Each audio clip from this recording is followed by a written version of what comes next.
Tama nga yung kasabihan, ang bilis ng panahon. Di mo na mamalayan, ang dami nang nagbago sa paligid.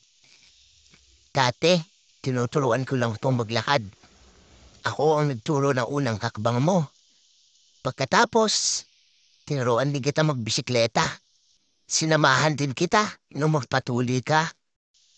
Tapos ngayon, eto na, pagdadrive na yung pinag-aaralan mo. Sobrang bilis talaga ng panahon. Dati, isa ka lang bulit na lagi kong hinahabol-habol.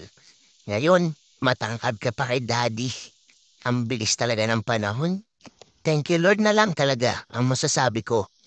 Kasi nandun ako sa lahat ng stage ng pagbabago mo. Sayang nga lang at wala tayong sasakyan dito sa SG. Kaya tuwing uuwi lang tayo ng Pinas, tuloy lang natin may pagpapatuloy ang pagdaaral mo ng pagdadrive. Pero okay lang yan. Di ka pa naman pwedeng issuehan ng lisensya kasi kulang ka pa sa edad. So, temporary, aral-aral lang muna tayo tuwing uuwi tayo.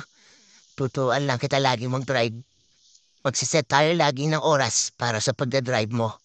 Balang araw, magkakalisensya ka na rin.